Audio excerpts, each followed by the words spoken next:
What's up, everybody, and welcome to the SP and Bushy Show. Back after the holidays and now ready to rock into the new year. We're two lifelong friends, start a podcast together. I'm SP, he's Bushy. Bushy, how you feeling? I'm feeling pretty good, my man. Obviously, we're here. I mean, we're recording this on New Year's Eve right now, and it's here. I mean, 2022 is upon us. I can't believe it. Like, wow, where did this year gone?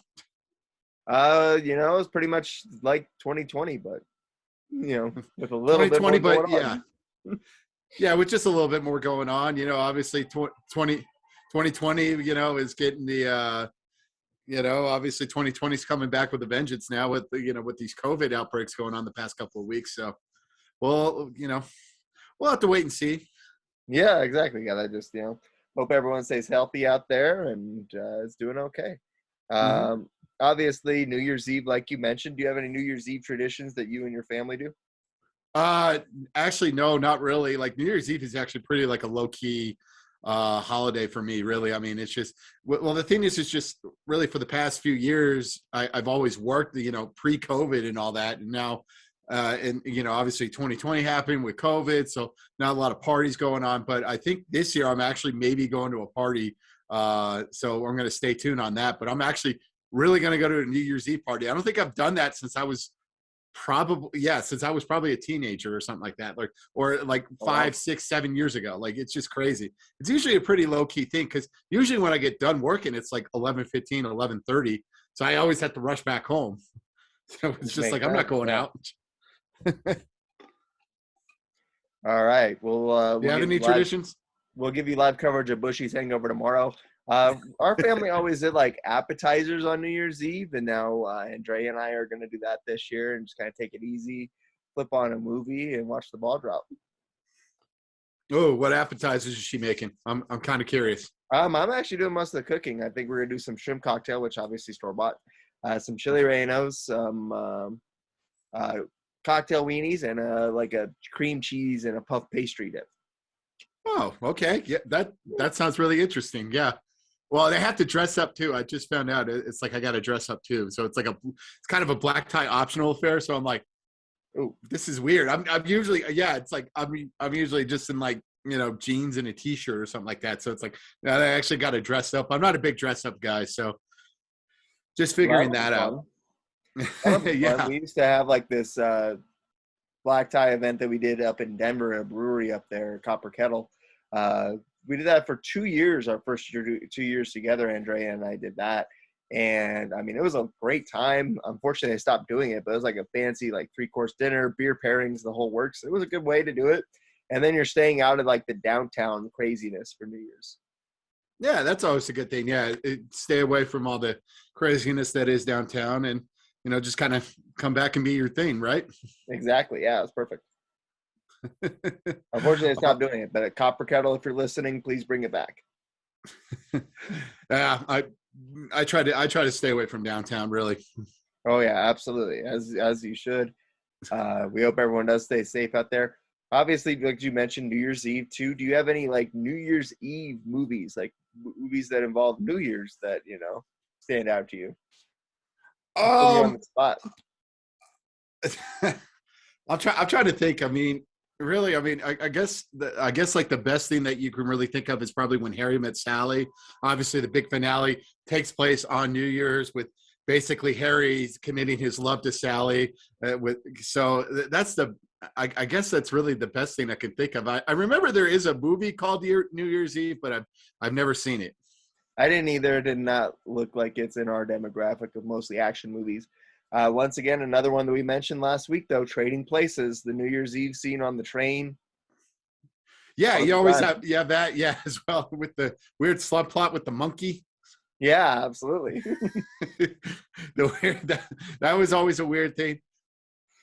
Oh, you know what? I'm thinking about it too. Yeah, especially in Forrest Gump as well. Obviously he enjoys New Year's with Lieutenant Dan. They spend it at a bar, and obviously with the Lieutenant Dan's, we'll call it friends. Yeah, absolutely. I mean, obviously that's one of the more sad or melancholy scenes in that movie, obviously. But yeah, that's one too. I've forgotten about that. Yeah, that's always a good thing too. And then obviously people forget too, like that does take place on New Year's as well with the whole makeout session, you know. And obviously Forrest was not having any sorts of Not having the it. prostitute. Let's put it that way.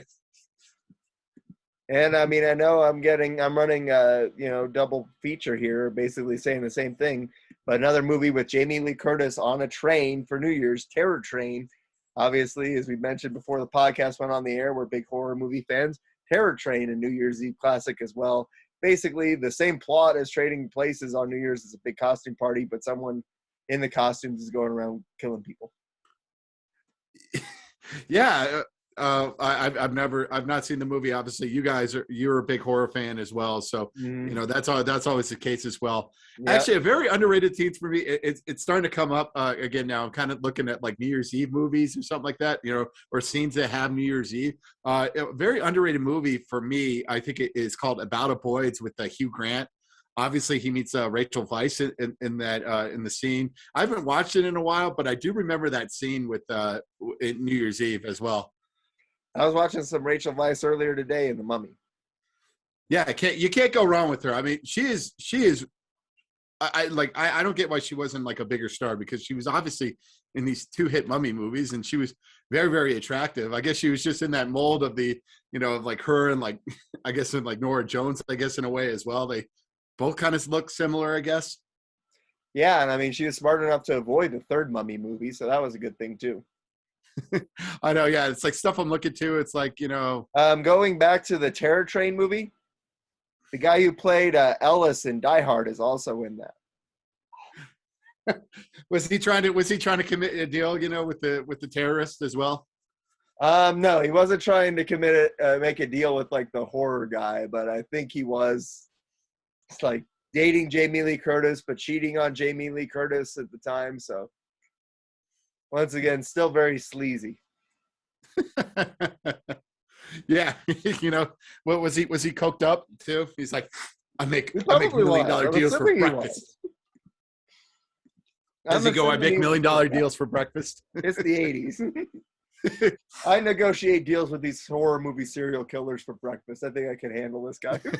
I got shot in that first time, you know.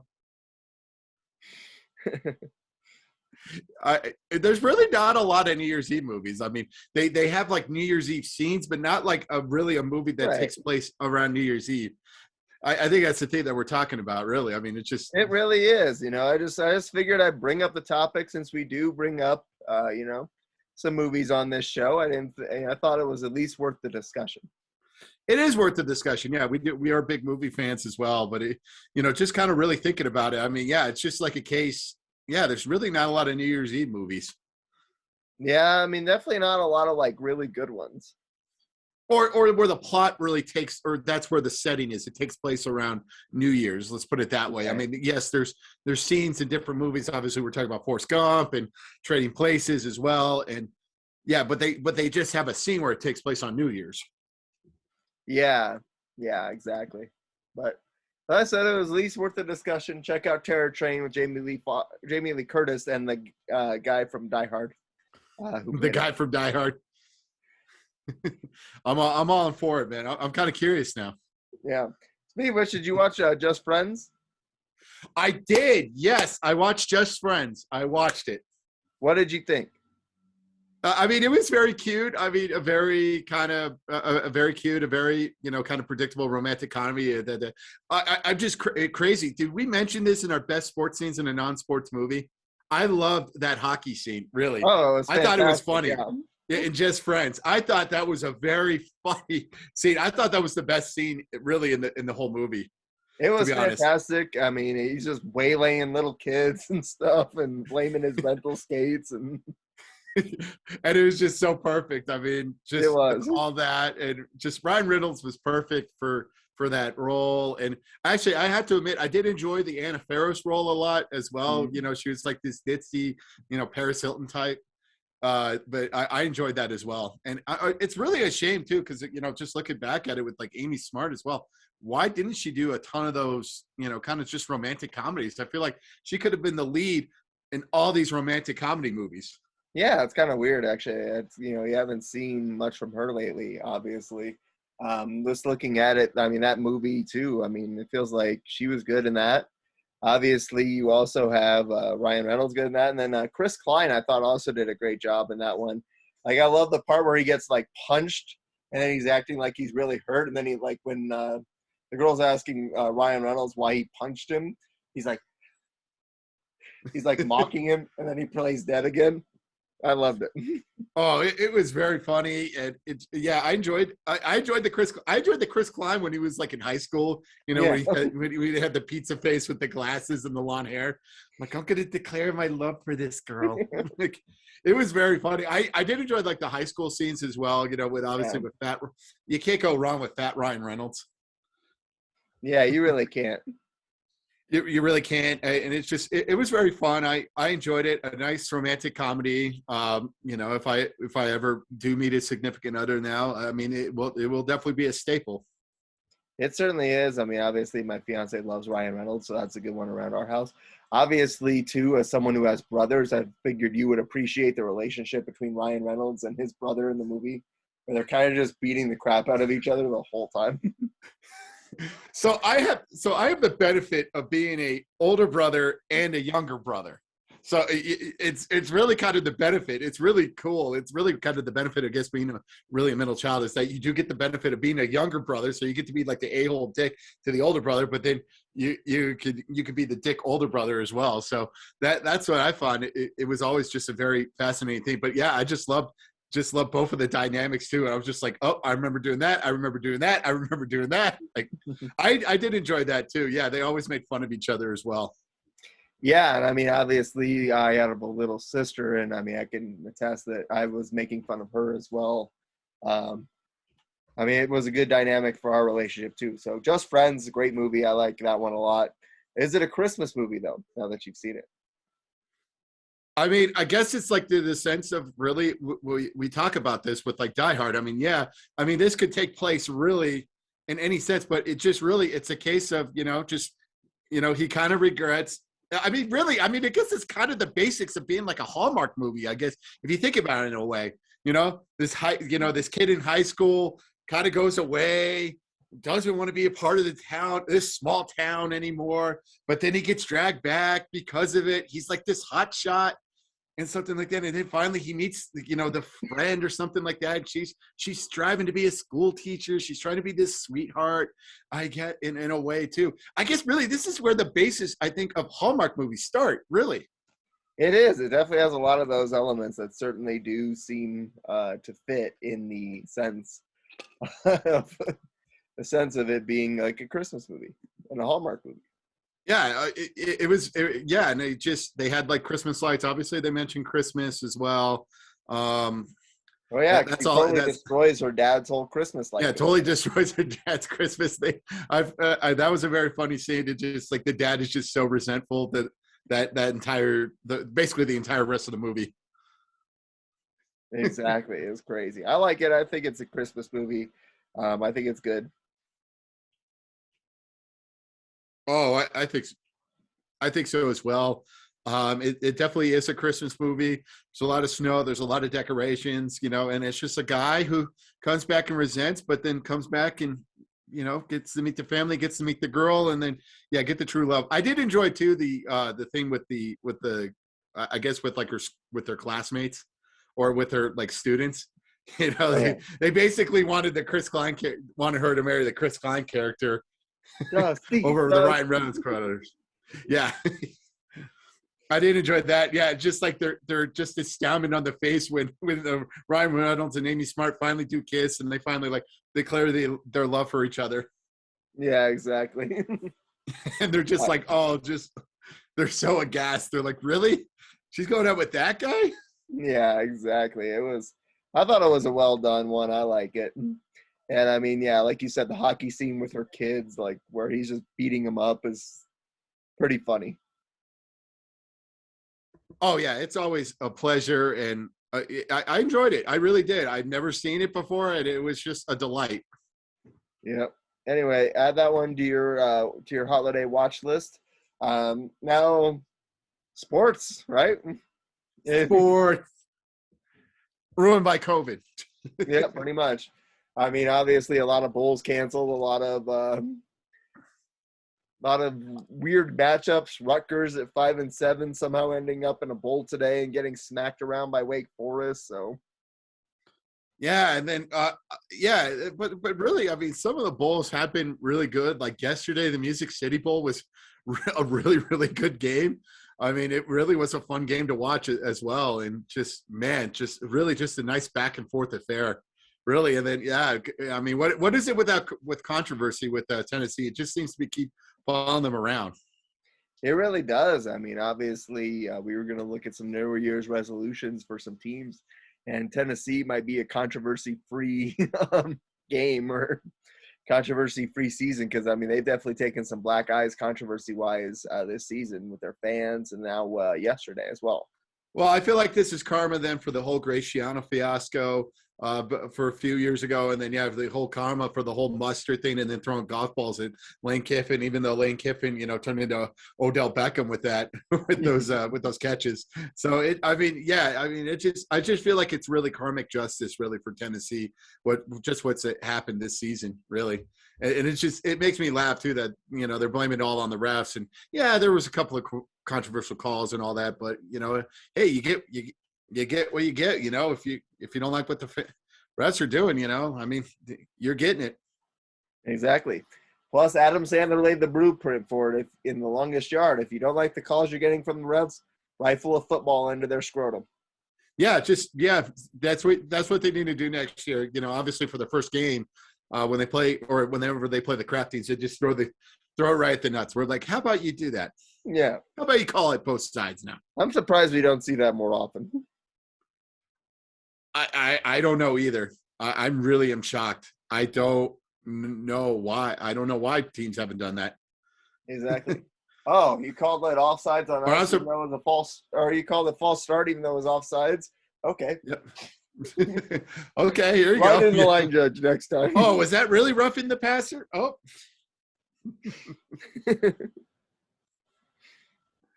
I guess you would get probably a penalty if you deliberately do it. So I think that's the reason why they didn't do it. That's why you need your receiver to like turn and flare out like he's gonna catch the pass, but not really. Yeah, you need this. You need to be right next to the.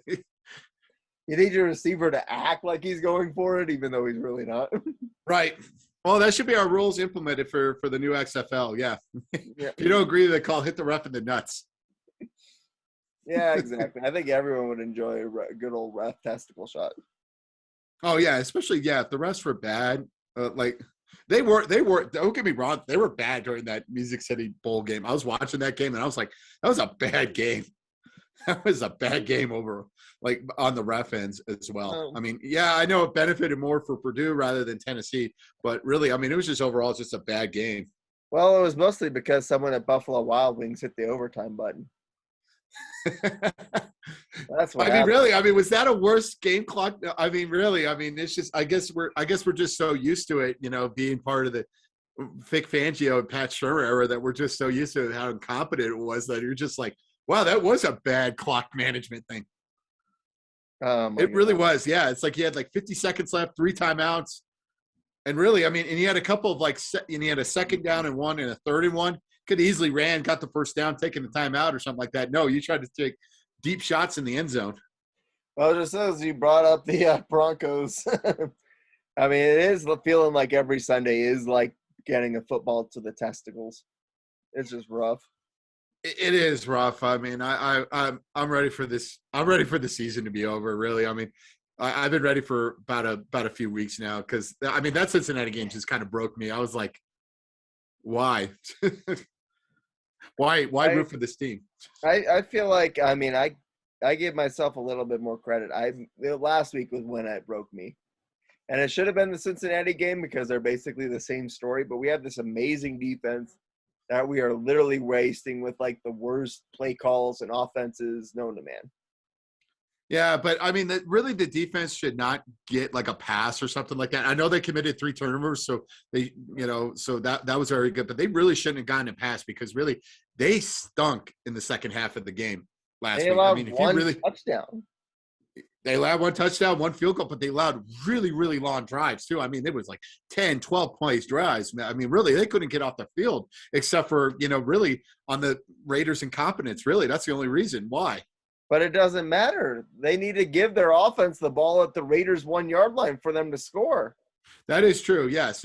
I mean, the offense deserves In to play, order but for the them to get defense a deserves. touchdown, they need to put the ball on the Raiders' 1. That's the only way we get a touchdown. I know that was the best running play of the day. Really, was that 1 yard play? Yeah, that was the best running play of the day. I mean, really, the running game stunk. well, yeah. I mean, they were horrible. Yeah, I mean, it was bad. I'm ready. I'm done with this era. Like, really, just get done with it. Well, and I saw someone on Twitter post it's like one of the Springs TV personalities post like in defense of Vic Fangio as like a column. And I'm like, you're a Lions fan. You might be used to this mediocrity growing up in Michigan. This is not what we're used to here. 6 years without the playoffs is completely unacceptable for this franchise. Completely unacceptable. No, and I think fans are really starting to get frustrated, and you're seeing it. And you're seeing it now. Like, fans are just in droves. They're just like, I'm done with this. Why support this team, really, if they're supporting mediocrity? Exactly. Like I said, I mean, thankfully we have been spoiled because most of our life the Broncos have been pretty good. And I mean, for them to have this long stretch of time where they've been so bad has really been rough on all of us. Exactly. Yeah, and they have like this, run too, where it's just like, oh my, and they have like this amazing, really. I mean, it's just, and people are like, okay, like really the roster really hasn't been good from 18, 19, 20, but it's like this year is actually a really good roster. Like, I actually really like this roster. Yeah, it's a really good roster, and it's just like, and it's just so frustrating that it's going to get squandered because we have terrible coaching and terrible play calling.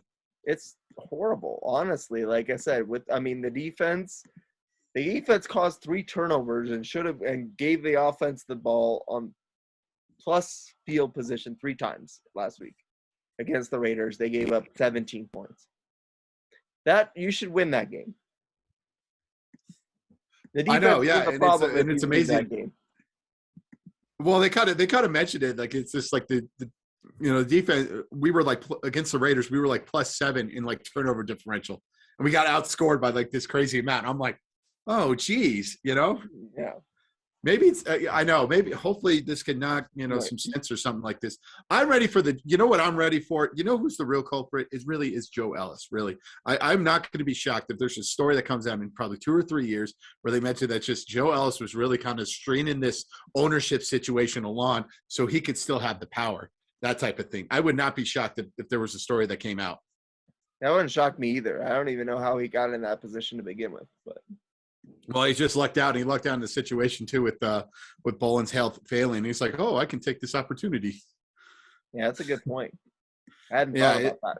Yeah, I mean, that's the conspiracy theory of the week. Joe Ellis.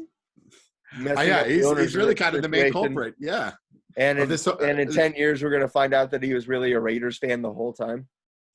Well, not so much as that, but it's just like he's kind of strung this ownership situation really as long as he could do so he could still be in power, because I feel like he knows, like, as soon as if they got like a new owner, he would have been fired. He's really wearing a Chiefs shirt underneath his Broncos stuff on Sundays. If that would have happened, I would have been like, why we hired this guy? Yeah.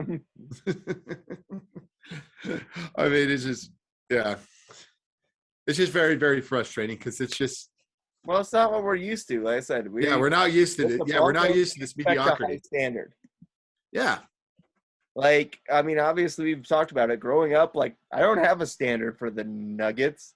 I started to get one for the Rockies, and obviously the Avalanche have a standard. Yeah, because they've actually done something and had success. But like the Nuggets, nobody. Yeah, or the Nuggets, there is no standards. This is the best the Nuggets have ever been in our lifetime. Yeah, this is the best stretch of Nuggets basketball. It took us 30 years, but finally we have a good stretch of Nuggets basketball. I mean, we had that brief stretch like around like 07, 08, 09, but like the Nuggets were mostly irrelevant throughout our entire childhood. Yeah, and they've been irrelevant forever too. Yeah. Yeah, and it's just like, and it's just very, very frustrating. And yeah, well, and it's just like two, and really, I mean, they're really. It's going to be a shame because really, there's probably going to be articles now about, like probably like 5-10 years of how we wasted this Jokic era, if it somehow doesn't decide to a championship. I mean, it's kind of tough to say that, though. I mean, obviously, I mean, he's been great, but I mean, everyone else has been hurt that they've tried to put around him. I mean, at the end of the day, there's something to be said for having just terrible luck, and I think that that's what has happened to this team the last couple of years. I mean, obviously, they got swept by the Suns in the playoffs last year, but once again, if they had Jamal Murray healthy, then that might have been a totally different series. Who knows? Right? Yeah, and it's just, yeah. Well, I mean, I think the bubble was probably the best of. I really do feel like the bubble is probably the best of this. Really, the best of this, probably this stretch that we'll probably have for the Nuggets. I think it's the bubble. But of course, I've already made the declaration here on this podcast that I believe the Rockies will win a World Series before the Nuggets win an NBA championship. It's true. I've made this declaration, and I'm still sticking by it. Oh, I want the Nuggets to take it all this year just to hear it here. I know. Just prove me wrong. Just prove me wrong, please. Just prove me wrong. Mm-hmm. Because it's funny too, because it's just like, especially like kids maybe like 5 or 6 years that are younger than us, they didn't know those late 90s teams really where we were starting to get into sports and really understand sports, and just how terrible the Nuggets were back in the day. Like, I mean, I've dusted off my NBA shootout 98, and I mean, you look at the Nuggets starting 5 from that team or from that game. Like, it's like the worst starting 5 you can imagine. It's Bobby Jackson, Bryant Stith, Eric Green, LaFonso Ellis, and Dean Garrett. It's a horrible team. That is a very, very horrible team. And you wonder why. I think that was the year, that they only won like 17 games that season. Yeah, something like that. I mean, they were atrocious that year. Yeah, they were atrocious. It was bad. They went 11-71, I think, that year. Oh, 11-71. Yeah, I knew they were like they had like over 10 wins. I know that. Good yeah, I think they barely made it like in the last week. It was bad. It was bad. They were a bad team. Oh, Eric Williams. Sorry, Eric Williams. Ah, okay. It's still bad. Oh, it's horrible. It was like I said, like the Nuggets and like the Clippers just have these like hilariously bad rosters. I mean, obviously, I would always cheat and like stack my roster up with like really good players anyway. But like anytime I played the Nuggets, it was like always a cakewalk.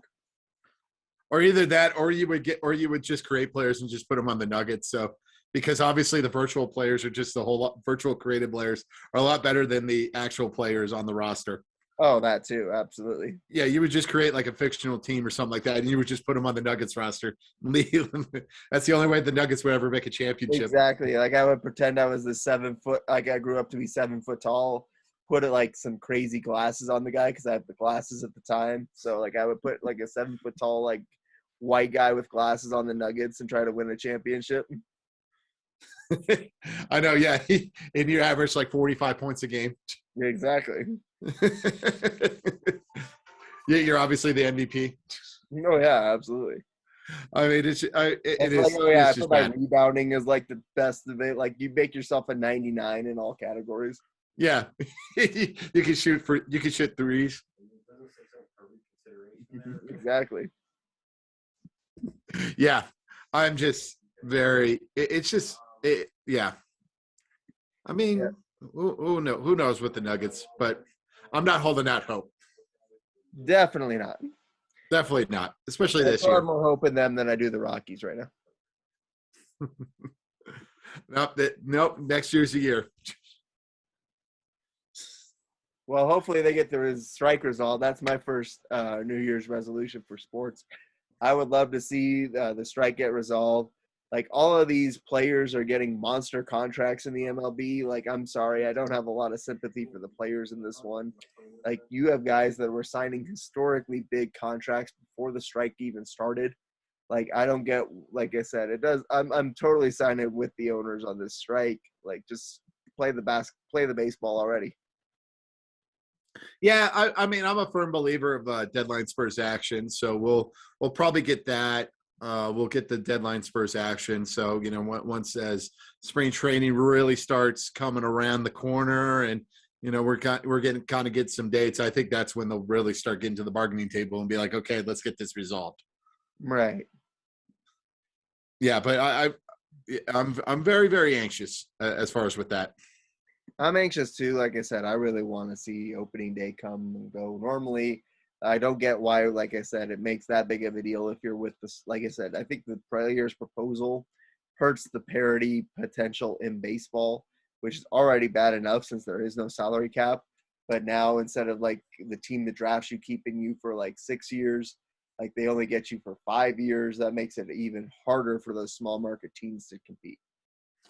Yeah, it's just there's it really. I mean, it's really just like a case. I mean, the rich get richer and the poor get poorer, I guess, with these teams. So it's just like you either gotta stave off and act swiftly and being poor, or you just buy everything. Yep, under these new rules, it's gonna be Yankees Dodgers every year for the World Series, pretty much. I know what the world needs. Exactly. It's like, oh, why don't you showcase? There's 28 other teams, or basically like the main five, I guess. So it's like your Cubs, Cardinals, Red Sox, Yankees, Dodgers. Yeah, that's like your main five, really. But there's actually 25 other teams, really. Right. Meanwhile, the Mets and Angels try to be those teams and fail every year at doing that. Yep. Yeah, they should try. Yeah, try that. But they try being that, or they try being unique or something like that. And we'll have to wait and see if that draft strategy of drafting nothing but pitchers will pay off. Look at how much money the Mets have spent, and they'll still screw it up. Yeah, they're the Mets. I mean, we'll probably talk about them. I mean, they'll probably be like a favorite for the NL East next year. Yep. They'll probably be one of the favorites for the NL East next year. But obviously, we'll talk about that when baseball season becomes. Because they'll probably find a way, even with like the Scherzer, DeGrom really still staying healthy or both of them staying healthy for the entire year. They'll find a way. They'll find a way. Yeah, I remember there's 3 other starters in that rotation. Yep. I don't know. Like I said, I think that would be funny. Or like the Angels to actually try and get some pitching. Ohtani can only pitch once every 5 days. They'll just clone Ohtani. I think that's their secret plan. They're just going to clone nothing but Ohtanis. That'd be a good team. 25 Ohtanis. 25 Ohtanis? You have it from each particular scale set. Yeah. That's what I want. Yeah, just call them the Los Angeles Ohtanis. Yeah, exactly. Pretty much what they are now. I mean, I guess it's Ohtani and Trout, and that's it. But even with Trout going down, I mean, everybody was just caring about Ohtani. It was just all Ohtani. Right. I mean, they're the great social media team, really. I mean, it's always, we talked about it as well, with the Angels. It's just like, yeah, they were always like a social media team, It's like, Ohtani did something well. Oh, MLB will promote the crap out of it. But you always got to see like the score bug as well, because it's usually like other, like the Mariners 8 and the Angels 2. Right, exactly. Ohtani hit like 2 home runs, but the Angels still lost 8-2. Yep.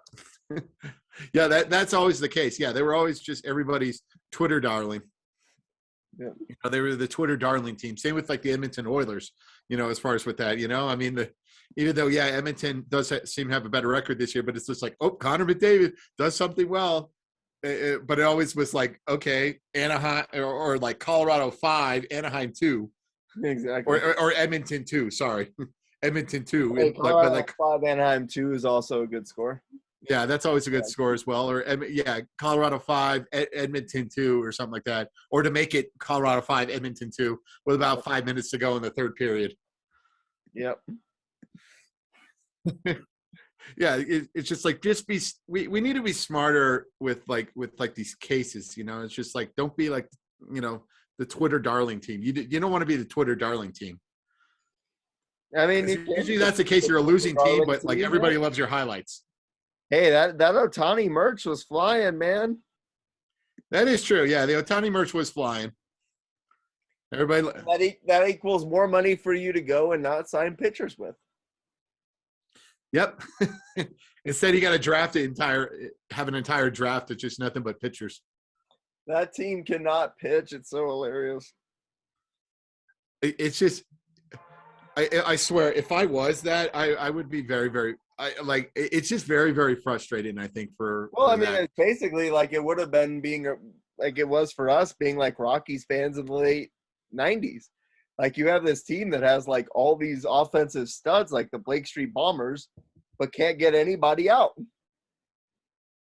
Yep, that's always the case as well. Yeah, I mean, they couldn't get anybody out. Yeah, and they would lose these games, 10-8, 10-7, or something like that. Right, exactly. Yeah. It really was very frustrating back in the Walker day. would homer, Ellis Burks would homer, and Kevin Ritz would have a grand slam, give up like 5 runs, and that would be it. Yeah, just all that. You're right. This does have a resemblance of having like that. Like, we just didn't have a person like Ohtani or something like that. Nice two-way player. Kind of was. He was an MVP in '98. Yeah, don't get me wrong. Yeah, Walker was the MVP, but it's just but he was a positional player. He wasn't the the two-way player that Ohtani was. Well, Ohtani is a story in of himself, but right. But yeah, I agree. Yeah, it's just, you're right. There is some resemblance of these teams, of this era Angels team and this Rockies team, or the Rockies teams from behind Noah Syndergaard, who's going to be either their next Mike Hampton or Denny Nagel. I'm surprised they didn't go after Scherzer. Usually the Angels like going after their, kind of really, just getting past, kind of their dominant phase players, so obviously it starts with like Pujols. Now they have Anthony Rendon. I'm surprised they really didn't go after Scherzer. It's true. It's like, oh yeah, we got Anthony Rendon. He has one good season. We better get him. Yeah, he's had like really good seasons, and then kind of blew up in 19. Let's sign him. Yeah. I mean, yeah. Has Syndergaard had more than one good year? He did, yeah, but it was like mid 2010s Mets. Yeah. So it was just like after 15, it really was all downhill for them. I mean, at this point, I might take Chris Hemsworth over him. I'll take that Thor. You'll take that Thor over that Thor? Maybe, I don't know. Like I said, I mean, I'm looking up his stats now. But I mean, it feels like Syndergaard hasn't done anything for a while, has he? He didn't even pitch in 20. He made 2 starts in 2021. For the Mets? He really hasn't pitched in 2 years. He was pretty average in 19. So, I mean, he hasn't really been good since 2018, which is going to be like 4 years ago once the 2022 season rolls around. Yep. We're seeing it right now. And yeah, with Syndergaard. Exactly. And has Anthony Rendon done anything either since he got there?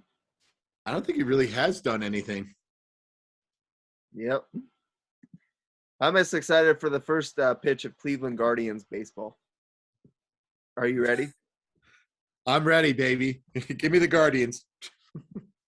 Do you have any resolutions that you wanted to talk about for the sports world that you want to see in 2022?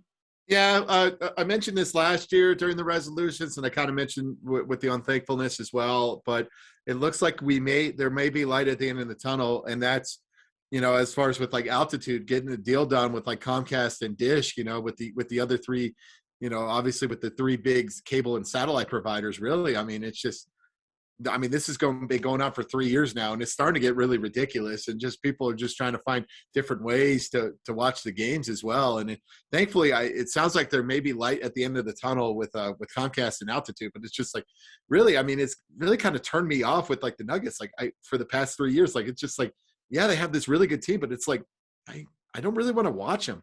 Well, you can't watch them. Yeah, I really can't watch because I can't watch them. I'm not really interested in this team. Well, you're also not interested in the NBA anyway. Yeah, I mean, that's the case. Yeah, we do really crap on the NBA. Maybe that's our New Year's resolution. We should just be nicer to the NBA.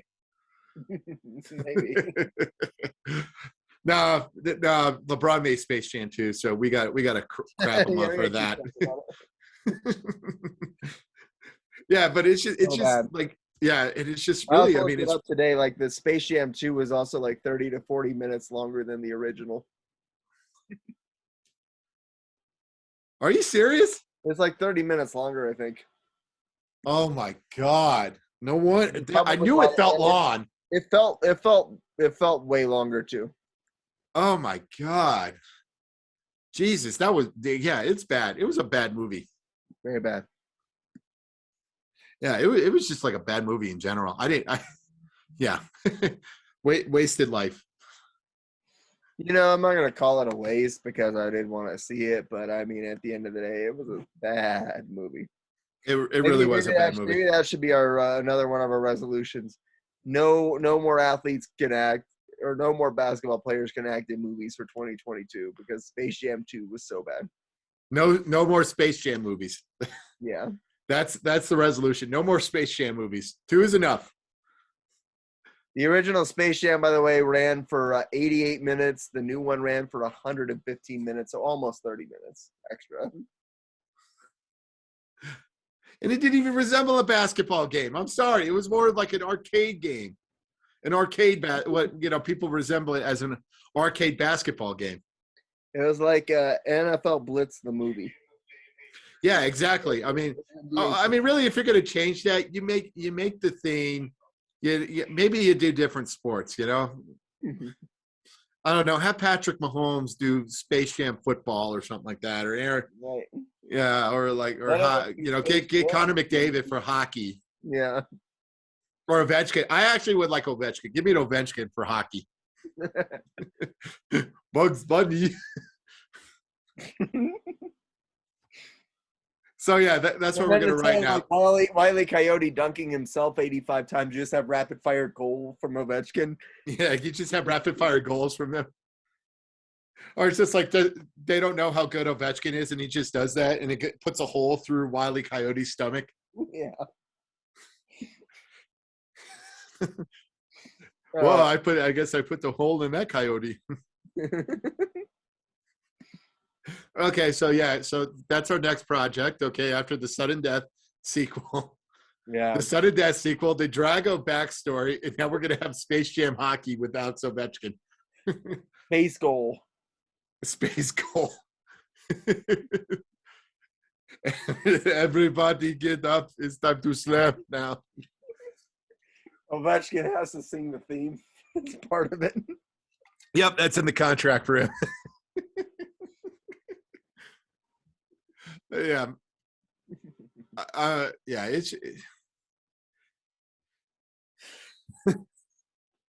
oh man. Do you have another resolution? I do. I just want sports in general to do everything they can to realize that we don't want dynasties, so referees kind of making rulings that rule in favor of that. Because I mean, you watch NFL games and it's obvious they're certainly favoring certain teams, it feels like sometimes. And so we don't want dynasties. Dynasties are boring. So no more dynasties.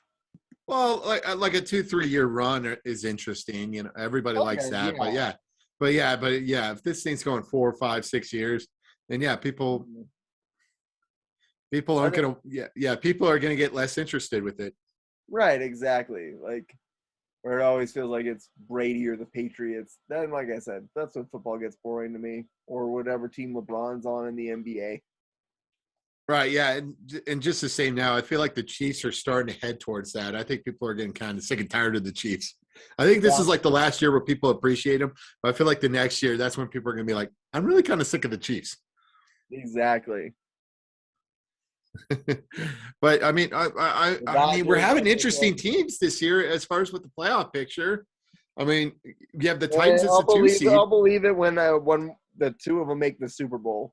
When it's not Buccaneers Patriots. or yeah, Brady against the Like I said, I'll be excited when it's not that. I would love to have so if the Titans can get healthy, I'd love to see the Titans or the Colts. The Colts are kind of an interesting team. I watched the Colts in the Super Bowl. the Colts. Oh, the Titans really benefited. The Titans really benefited from playing the Colts early this year. Oh, They trust me. absolutely. I don't think the Titans would want to play the Colts now. And No, they could meet up. You know, they could, but Derrick Henry could be back by that point. that is true. Yes, I mean that is true. But I mean, still, I mean, I don't think anybody would want to play the Colts right now. I mean, No, really, I mean it is just they really it's just playing really well right now, and really, I mean, is it a case too? There's people want to play Miami too, or it's just I one of think those. Miami's just benefited from a soft ass schedule. Yeah, that could help them, man. I mean, they could creep up as well. I mean, they have crept up, but I mean, let's look. I mean, they've obviously won 7 in a row, but let's look at those 7. Let's take a look at it. Well, and it's the case too. I mean, they could creep up and knock and put the Patriots in the 7th seed if everything Yeah, goes I right. mean, they beat the COVID Saints last week. I mean, they did beat the Patriots the first time they played them. But let's Yes. look at these 7 straight wins. They beat the Texans. Okay. That was a good win. But they beat the Texans, the Ravens, the Jets, the Panthers, the Giants, the Jets again, and the Saints. With Okay. the Saints' top 3 quarterbacks on COVID. Okay. I'm sorry, I'm not believing in the Dolphins right now. Yeah. I mean, they could be in the playoffs. We could be talking about them in the playoffs probably next week. So We could easily talk about them in the playoffs, but I think they're in for a rude awakening maybe this week against Tennessee. or this could be one of those rude awakening things where they look really good, and then once the playoffs hit, then they get spanked. Like the last time Miami was in, they got spanked by the Steelers Yeah. as well. I mean, that could be the case as well. I mean, I got to say, it's been a very exciting playoff chase in the NFL. So that part of it has been very exciting this year. Like I said, I'm hoping for I hate to say it. And with the Rodgers' COVID views being ridiculous, I mean, the Packers have been to the Super Bowl in a long time. I'd take that, or I'd even take the Cowboys or the Rams. That'd be interesting. Hey, my Super Bowl pick is still alive, baby. Bills, Packers. Yeah, that'd be great. Bills, Packers, baby. That's still part of it. Give me that. Yep. I'd be Well, glad. that'd just be two unique teams. You know, we haven't had that Yeah. in a while. Yeah. Give me something new. Give me something new. Yeah. That's my whole point with this dynasty thing is I want something new. And I feel like the NHL has done a really good job of that. I feel like every year it's like a new Stanley Cup final. It's been good lately. Well, except for the past few years, we've had Tampa Bay winning it, and Tampa Bay's looking really strong. So Tampa, the NHL's kind of creeping towards that right now with the Tampa Bay dynasty. Right. So, yeah, be wary with that. This was a COVID year. And I mean, that was a Tampa Bay team that had been on the cusp every year of getting to the cup. So for them to finally break through and win a couple hasn't been bad. I mean, if they do it this year, then it gets kind of annoying. Yeah, then it gets kind of annoying. Okay.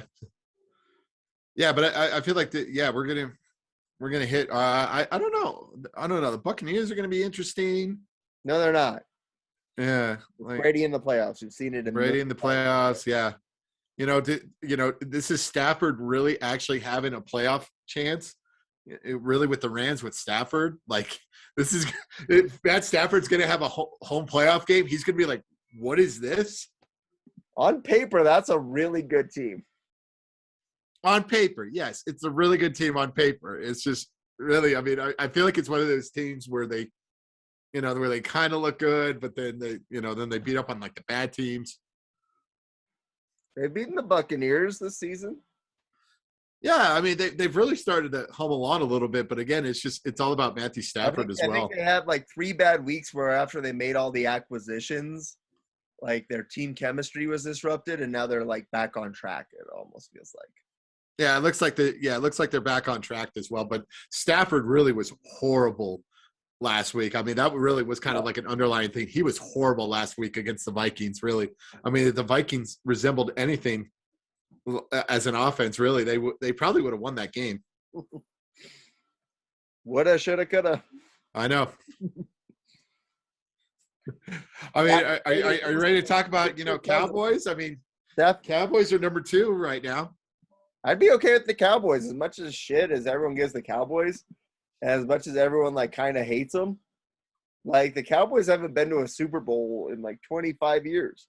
Yeah, it's been 26 years since they've been to the Super Bowl. So, well, so yeah, I mean that would be interesting to have Cowboys fans. Cool. I think it's just one of those things that people just really don't realize it until you're like, oh yeah, it has been 26 years since they've been to the Super Bowl. Same way, like it doesn't feel like it's been 12 years since the Yankees won a World Series, but it has. Yeah, but it has. I know. It just feels that way. Yeah. Okay. I'm looking at if the playoffs ended. What if the about season like ended today? School Super Bowl rivalry revisited if we get Cowboys Bills again. Cowboys Bills. We're bringing back the 90s. The 90s are coming back, baby. Get a chance of redemption. The 90s are coming back. I'm all for it. I know retro's really in right now. What if you get like Cowboys Bills? And the Bills get their chance at redemption. That would be great. I'd be all in favor of that. That would be a very fun Super Bowl. Yeah. That would be very fun. What about Cincinnati? Cincinnati's a weird team in there, too. There's just something about them. I don't know what it is. There's just something about them that it's just – I feel like, it's a team that's really kind of on the cusp of probably being like a really good team. Next year, and I know they're a good team. Yeah, and I know they're a good team right now, but it's just like it's one of those. It's like they're kind of on the cusp, really. I mean, I feel like this year is just like everything really has kind of gone right for them this year. Next year might be their year, though, man. They're getting good. No, they're going to be. No, they're probably going to win the division, and they're going to be every. No, it's just really good. Just going to be a shame because literally next year, they're probably going to win the division, and everybody's going to be riding on them. They're going to be like, hey. This is going to be the team. This is going to be the team. And then I got a feeling they're going to be like the Browns. They're going to be like the other Ohio team. Oh, yeah, the Browns. Yeah, they're going to have all this expectations to be like, oh, and then they turn into the Browns. I never bought in on this Browns hype train. I mean, they were good last year, but like until the Browns prove they're not the Browns to me. Me neither. And it's just like, really, I mean, it's just – and the whole Baker Mayfield thing too. I mean, it's just – my God, what a weird quarterback he is. Yeah. He just has some weeks where he looks all world. And then online death threats for him and his wife. I mean, really, I mean, it's just really kind of his fault. I guess that's what really happens. Is the coach's fault. Browns fans' expectations and then rip it away from them. But I guess it's the case too. I mean, do you blame the coach too for allowing this to still happen and be like, oh yeah, we'll keep Baker on. Yeah, well, but he's got to hurt. He's so it's just very. Yeah, and he threw 4 picks too, which doesn't help. No, but he's so beat up, man. Like, I know. Sometimes you got to be like, no, you're done. Don't play. You're beat up. Like, I get he's tough, but save him from himself, man. I know that's the case. I mean, I was very upset when they didn't play him when the Broncos when the Broncos played the Browns on Thursday night. I was very upset when they didn't play him that Thursday. Yeah. So I mean, Broncos could have found a way. Keenum isn't good, but I mean, he's better than like a one-legged, one-armed Baker Mayfield out there. I know that's like the frustrating thing. It was just like let Baker get healthy a little bit. Case is like a perfect, backup quarterback role where you just kind of need him for maybe like 2-3 games to kind of steady the ship a little bit. Do you think if they'd have started Case the last 2 weeks, they'd have beaten the Raiders and the Packers? Because I mean, those were like 2-point games each. Well, Case was on COVID protocol, so you can't blame him for that. But yeah, I feel like I feel like they could have easily beaten the Packers. He certainly wouldn't have thrown 4 picks. Let's put it that way. And Right. He only it was a thrown very 4 picks. winnable game too, because really, I mean, the Browns were running all over the Packers. I mean, Nick Chubb Really were. could get 5-6 yards of carry if he wanted. Right. Yeah, I mean that was like very frustrating because they would be run, and then for some reason it would be like, oh, we need Baker to throw a play action once in a while, and that's the very frustrating thing. You would think, man, but yeah, it's crazy. Yeah, you would think that would work and that would help, but it really didn't. Well, hopefully we get a healthy Baker Mayfield for 2022. That's a good resolution too. And Broncos are still kind of in the hunt. Get out of here. Slim to none chance, though. Yeah, plus like they have 20 players in COVID protocol right now. Yeah. I'm ready for this season to be done, really, for Right. like Broncos fans. Plus, like, Get it done. Get the ownership I want situation. them to lose the last 2. I think it's better for the world if they do. Because then, It's just let the heads roll. Fresh start, cement the fresh start. cement the fresh start. Yeah, get rid of it. Hopefully get a new owner. Yeah, hopefully it sounds like they may get the ownership situation figured out. So, really, I mean, there's light at the end of the tunnel with that as well. So we'll have to wait and see on that as well. But yeah, I'm hoping this is the end. Okay, great. Yeah. Yeah, we were clamoring for Vic Fangio's firing last year, but Right. hopefully it finally happens. If it doesn't, what does that do for you? Is it snowing up? How bad is it snowing up? I don't know. I would just be like, it would be very, very frustrating. I don't know, because I really truly do love the Broncos, but I hate this coaching staff and I hate this regime right now. Right. That's how I feel right now. I'm just very, very frustrated right now as a fan. I'm very, very frustrated. Okay, when you get that. Yeah, absolutely. Because he really hasn't deserved a reason to stay. That's been the problem. That's all we need. Right. That's been the problem. He really hasn't had a reason to kind of stay. We're like, if a game here goes here, if a game here goes here. We've been doing this for 3 years now. We're like, if a game went this way, if a game went that way. And really, he's not a big game coach, too. Obviously, they got killed. The offense was pathetic against the Chiefs. The offense was pathetic against the Bengals. The offense was pathetic against the Raiders. I mean, that's 3 out of 4 weeks where the offense has been really pathetic. I mean, at the end of the day, too, how often can you really, excuse losses to the Raiders? We can't keep excusing losses to the Raiders either. No, and they were very winnable games, too. They Right. were. Last week was a very winnable game. And he really screwed it up. Yeah. And he really screwed up winnable games against the Chiefs. Really, I mean, you could have. I mean, it's just, and he got shut out against the Chiefs in 19. Really, Mahomes going out early on, and then losing to them. Yeah. There's just been so many winnable games that have lost. Exactly. Yeah. Really. I mean, really, the only reason why his record isn't really worse is the Chargers' incompetency in the AFC West. That and the fact that they've had the world's easiest schedule this year. Yeah. Yeah. That really has helped them. Really, but it goes back to early on against the Baltimore Ravens. Obviously, they got the crap kicked out of them. Right. But hey, at least for beating the Jaguars and the Jets, you got to beat who you're supposed to beat. Yeah. But you can't let him pass with that. Someone you're not supposed to beat. Yeah. Yeah, you eventually got to beat somebody. In order to make that leap, you got to beat somebody. He hasn't made that leap in 3 years. The fact that we haven't beaten the Chiefs in 6 years is also a big problem for me. It is a big problem. I agree. It's very frustrating. Hopefully, maybe the Chiefs kind of wrap everything up and they start and they don't really start that much people. But then again, I mean, really, that team is probably a lot better than the Broncos. Probably. They're still better coached. They are. I'll take Andy Reid coaching backups against Vic Fangio coaching starters. I agree as well. Give me that. Give me that. You have any more resolutions or things you want to see this year?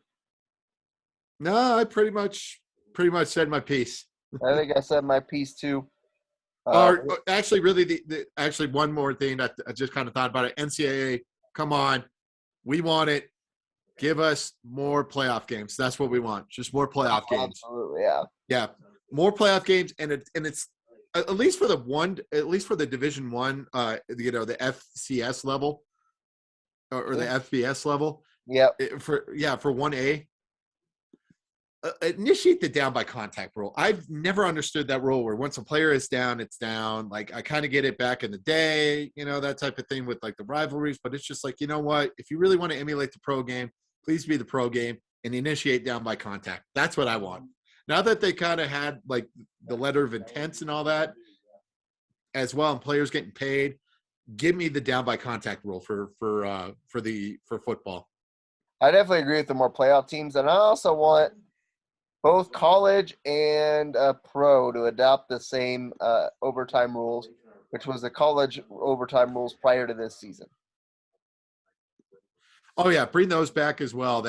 I mean, the overtime rules, I never really understood why they changed it. I mean, I know we talked about it, a few podcasts ago, but it's just like it's very, very frustrating. It's done. Why did you get rid of it? It was okay. You didn't need to fix it. It was good. In fact, it's the NFL that needs to change theirs. Games shouldn't be decided by coin tosses. That is true. Yes, games shouldn't be decided by coin tosses as well. And yeah, they just need to fix overtime rules to possess the ball. I agree. Give me all the changes. Come on. Yep. Adopt down by contact. Adopt the old overtime rules. And then then expand the playoffs. What's keeping you? Right. I would much rather have an 18 playoff than watch Pitt versus Michigan State last night, which I didn't. I mean, it was an okay game, but yeah, I mean, just really, really with Kenny, really, I think Pitt could have won that game if Kenny Pickett was playing. Really, yeah, Pitt could have won that game if Kenny Pickett was playing. Right, absolutely, they would have. But because it was a meaningless game, all the meaningful players skipped it.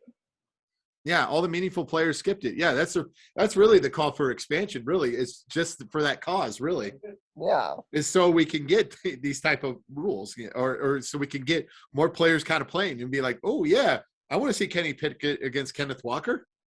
Right, exactly. That's what I wanted to see, and I don't want to see backups against backups. I'm sorry, I know. Do you fear that's going to happen? Watching preseason football. That's why I don't watch that either. Yeah, no, yeah. I mean, really, the best games really are during the season now, and it's a shame. The best games happen in the month of March when it's March Madness. Those are the best games. Hey, we're gonna have another. Hopefully, to God, we'll have another March Madness. Well, it's a very interesting time too. I mean, we're going to have the Winter Olympics are coming up as well. I mean, sports is going to be really happening going on. I know Winter Olympics may have lost its luster a little bit with the NHL players probably not going, but I'm still going to watch it. Oh yeah, Bushy's going to watch his 8 hours of uninterrupted curling. Oh yeah, give me the curling, give me the biathlon. I'm not a big fan of figure skating, so. That always I always hated that they always put it in prime time. I'm like, get it out of here. Get the figure skating. I'm a big out. Ski jumping guy. I like ski jumping. Ski jump is always a good one too. I always like ski jumping. Or skating. Yeah, speed skating. That's always a good one. Do you like the short track or the long track? I prefer the short track because it's like NASCAR. You're kind of hoping for the crash. Oh, absolutely, yeah. Yeah, you're kind of hoping. I mean, the lawn speed skating is like, oh, okay, like it's more like endurance, that type of thing.